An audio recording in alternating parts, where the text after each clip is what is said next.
आपने भी खबर सुनी होगी कि दुनिया भर में क्रूड ऑयल के दाम घट रहे हैं और इसी बहाने विपक्ष भारत सरकार पर निशाना साधने में लगा हुआ है। और 34 साल बाद पहली बार ऐसा हुआ है कि कच्चे तेल के भाव जीरो से भी नीचे चले गए हैं।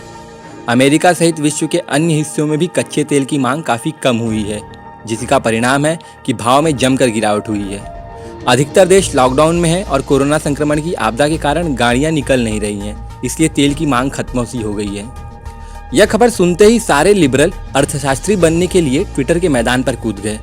सबसे पहले आए तहसीन पूनावाला और कहने लगे कि ऑयल सस्ता हुआ है, जल्दी से जल्दी खरीद लीजिए, ऐसा करने से हमारी इकोनॉमी में सुधार ही आ जाएगा। उसके बाद आई फ्लॉप एक्ट्रेस ऋचा चड्ढा और ये कहने लगी कि महंगा पेट्रोल और डीजल का अब कोई बहाना नहीं चलेगा। इसी क्रम में नाम है शशि थरूर का, यह भी इसी तरह का बकवास करने लगे।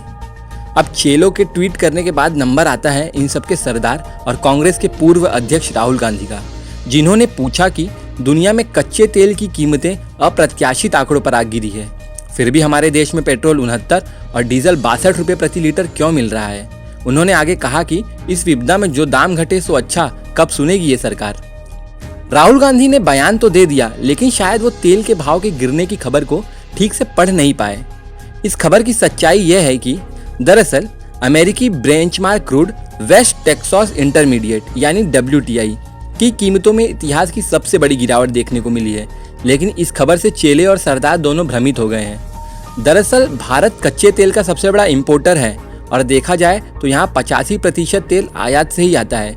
कच्चे तेल में गिरावट WTI के भाव में देखने को मिली है, लेकिन इससे बड़ी बात यह है कि भारत ब्रेंट क्रूड की सप्लाई पर निर्भर है, ना कि WTI के। लेकिन इस छोटी सी बात को राहुल गांधी समझ नहीं पाए और ब्रेंट का भाव अभी भी $20 से ऊपर बना हुआ है, इसलिए भारत को इससे कुछ राहत नहीं मिली है और WTI में कीमतें कम होने से यहाँ सस्ता तेल नहीं हो जाएगा। और मजे की बात यह है कि इस बात को समझाया है राहुल गांधी के पार्टी के नेता मिलिंद देवड़ा ने। भाजपा IT सेल के अध्यक्ष अमित मालवीय ने कहा कि राहुल को अपने ही साथी देवड़ा से सीखना चाहिए। देवड़ा ने बताया कि भारत आयात के मामले में ब्रेंट क्रूड पर निर्भर है, WTI पर नहीं। उन्होंने जानकारी दी कि मांग कमजोर होने के कारण भारत के लिए अब तेल के आयात में कमी आएगी।